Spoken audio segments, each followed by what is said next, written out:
Gilles Van de Caveille, bonjour. Vous êtes DG de l'ICAM, une grande école d'ingénieurs, mais pour moi, c'est pas une grande école d'ingénieurs comme les autres.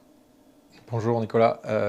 Tant mieux, c'est ce qu'on cherche à être différent, à faire les choses autrement. Et on essaye d'être une école un peu audacieuse, un peu novatrice et surtout très humaine. Alors moi, il y a deux choses qui m'ont frappé. C'est d'un côté, enfin, le côté très international de votre école, certainement une des écoles les plus internationales d'ingénieurs que je puisse connaître, et puis ce fameux parcours ouvert qui est ouvert finalement à presque des non-scientifiques. Oui, les deux se rejoignent en fait, puisque le bachelor est vraiment décliné sur tous nos campus à l'international. Et c'est vrai on a un développement international qu'on ne provoque pas. On vient nous chercher, ce sont des universités jésuites ou gérées par des jésuites voilà, qui font partie du projet de l'ICAM depuis le démarrage, qui sont cofondateurs de l'ICAM. Et ces universités jésuites qui partagent donc nos valeurs, notre approche pédagogique, quand elles apprennent à nous connaître, elles nous visitent. Et puis, au bout de quelques années, parfois assez rapidement, parfois ça met un peu plus de temps à maturer, viennent nous chercher pour développer des campus dans des pays un peu exotiques, plutôt l'hémisphère sud, mais dans des pays qui ont toujours un fort potentiel jeunesse, où on a besoin de former des ingénieurs, et surtout des pays qui ont un développement économique important. Dernier campus en date, Manille.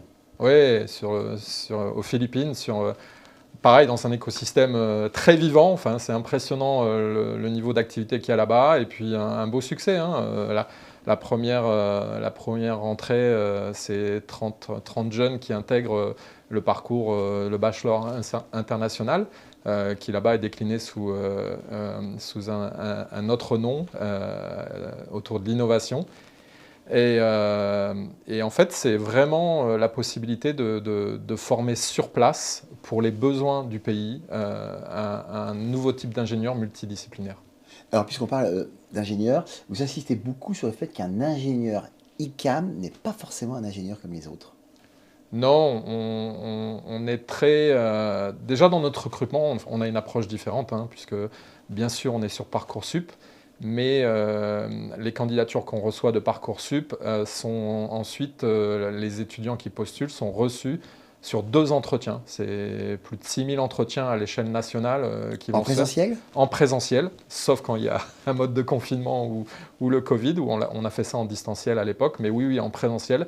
Et là, on va vraiment à la rencontre de la personne. On essaye vraiment de faire connaissance et donc de laisser un peu de côté le dossier académique et de voir un peu quel projet a le jeune ou quelle vision il a de son parcours. Et on essaye de recruter les jeunes qui choisissent de venir à l'ICAM, et on essaye, nous, de les choisir parce qu'on sent qu'il y a un match, qu'il y a quelque Pourquoi chose qui se deux passe. entretiens? Pour avoir 2 collaborateurs différents, avec des perspectives et une approche différente, pour avoir vraiment, pour essayer de croiser un peu les éléments et essayer de recruter vraiment avec une vision un peu plus globale, un peu plus holistique sur la personne qui a choisi de venir passer ces entretiens. Mais les entretiens se sont menés de la même façon? Ah oui, oui, c'est des 2 fois 20 minutes, mais avec une trame. Mais c'est beaucoup plus une discussion et une rencontre qu'un entretien très formel avec une liste de questions. Mais le dossier de Parcoursup compte quand même les notes.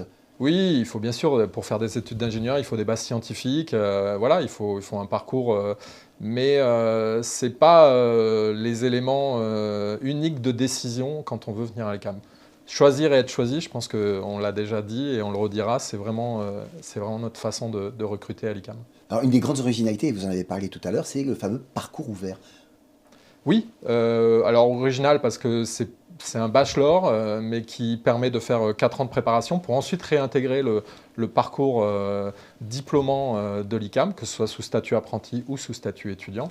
Et il y a plusieurs originalités et plusieurs innovations sur ce bachelor. D'abord, l'approche pédagogique, où on est plutôt sur une approche PBL, hein, Problem-Based Learning, donc une approche très projet, très pratique, où on va plutôt mettre les étudiants en situation d'apprendre et leur donner un maximum de conditions d'autonomie pour qu'ils aillent eux-mêmes chercher les ressources pour amener des solutions ou des réponses aux problèmes qui leur sont posés.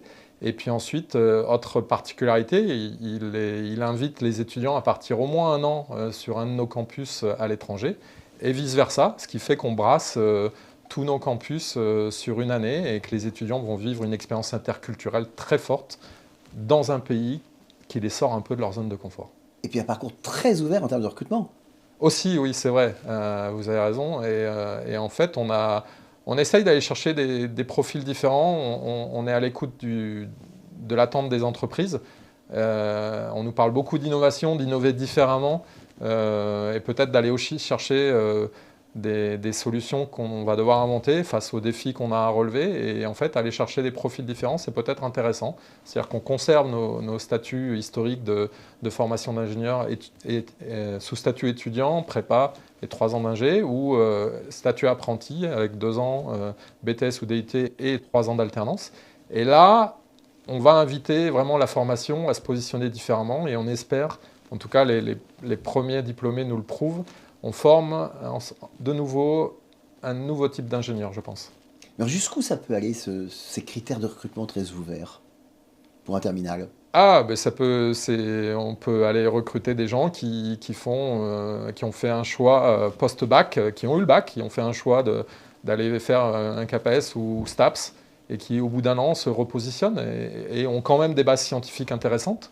Voilà, ça peut être aussi des profils un peu plus littéraires ou un peu plus on va dire, moins scientifiques.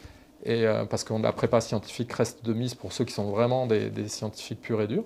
Mais voilà, ceux qui ont de l'appétence pour le projet, pour un mode pédagogique différent, ceux qui ont envie d'une expérience interculturelle, ceux qui ont parfois eu un parcours où ils se repositionnent, c'est aussi le lot. Hein. On voit beaucoup de re-questionnement après un choix d'orientation qui n'est peut-être pas le choix le plus adapté. Ben voilà, on se dit que ces gens-là, on a une proposition pédagogique qui leur convient. On a parlé des campus internationaux, Manille, l'Afrique, Quito en Équateur, mais on n'a pas reprécisé que vous avez de nombreux sites en France. Vous êtes une école multisite. On est une école multisite en France comme à l'international. C'est un peu aussi la façon dont l'ICAM fonctionne aujourd'hui. On est vraiment un réseau de campus. Donc en France, effectivement, historiquement, 7 campus. On a un vrai réseau, on a un diplôme unique. On a une vraie coopération entre campus et en même temps, chaque campus a sa propre association à but non lucratif avec son propre conseil d'administration. Donc voilà, une gestion autonome et responsable, mais chaque président et les opérationnels, les directeurs discutent ensemble pour porter ensemble le projet de l'ICAM. Et puis le développement à l'international, 7 campus sur 3 autres continents. Et aujourd'hui, on est effectivement un réseau un peu atypique de campus qui essayent de construire quelque chose d'un point de vue interculturel et d'un point de vue international. Alors, à titre personnel, quand on est DG, comment on gère 14 campus? On fait confiance, on est beaucoup dans la subsidiarité. Notre rôle au niveau de la direction générale, parce que je ne suis pas tout seul, je suis le capitaine d'une équipe, mais notre rôle, c'est de garantir l'unité, la cohérence déjà, d'incarner les valeurs et le projet de l'ICAM, de porter la stratégie, bien sûr, et puis de stimuler le développement. C'est ce qui permet d'essayer des choses à droite ou à gauche, ou alors tous ensemble. Mais tout ça, ça demande effectivement un peu de réunion, un peu de discussion, et puis surtout une forme de lâcher-prise. Je considère qu'on a plus une direction générale morale par rapport au projet, aux valeurs, à la mission de l'ICAM, et plus que d'être directif ou décisionnaire. Avant de débuter cet échange, on discutait des classements. Comment on fait pour porter ces valeurs de l'ICAM et ce projet qui est vraiment différent des autres, comment on fait pour le porter dans les classements? Alors, tels qu'ils sont faits aujourd'hui, c'est difficile, parce qu'on répond à des critères. Très normatif, c'est très carré. On essaie de faire entrer les gens dans les cases, en tout cas les institutions et les écoles. C'est un exercice très particulier. Et c'est difficile, on en discute parfois avec les directeurs généraux des autres écoles. C'est vraiment difficile de rentrer dans des cases, donc j'ai plutôt envie de dire que chaque école a son histoire, sa vision de la formation et sa culture. Et c'est vrai que les classements classiques d'écoles d'ingénieurs ne permettent pas de tout intégrer. Donc il y a un vrai questionnement sur comment on arrive à, voilà, à exposer les écoles, parce que c'est surtout voilà, c'est un moyen de lister le nombre d'écoles et le nombre de formations possibles. Mais pour moi, le critère du classement, ce n'est pas un bon critère. Et j'ai envie de dire que l'ICAM est inclassable, donc difficile de Alors, jouer à ce jeu-là.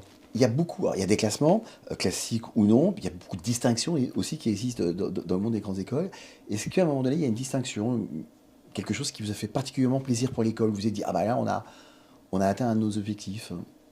Ah bah, le dernier classement Happy at School, clairement, puisque c'est un questionnaire qui est envoyé aux étudiants. 85 000 étudiants ont répondu, plus de 2000 à l'ICAM, et on sort premier. Mais je dirais que si les gens viennent à l'ICAM parce qu'on est premier, ça ne serait pas une bonne nouvelle. Il faut qu'ils s'intéressent, on en parlait aussi, ils s'intéressent au projet de l'école, au projet des écoles. Donc aller visiter ces écoles, rencontrer les étudiants, aller sur les salons, les forums, c'est important, parce que c'est dans la rencontre qu'on comprend un peu mieux le contenu, l'atmosphère, la culture, l'ambiance de l'école. Euh, Est-ce que les entreprises partenaires qui travaillent avec vous vous disent, bah oui, l'ingénieur ICAM, il est vraiment différent des autres ingénieurs que j'ai pu recruter? Oui, on nous le dit. Et ce qui est incroyable, c'est qu'on nous le dit en France.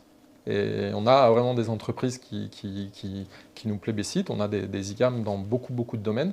Mais on nous le dit aussi à l'étranger. À Kinshasa, j'ai rencontré des patrons d'entreprises qui ont reçu en entreprise les premiers diplômés. Et ils nous disent super, Donc c'est ça continuez. votre vrai classement finalement. Ouais, voilà, mais on ne leur demande pas aux entreprises. Donc voilà, je pense que c'est la meilleure façon oui, voilà, de comprendre l'ICAM, c'est effectivement d'interroger les alumni, d'interroger les employeurs, et puis d'interroger les étudiants. Pour conclure cet échange, si je vous demandais de résumer en quelques mots l'ADN d'un ingénieur ICAM, ou l'ADN de l'ICAM.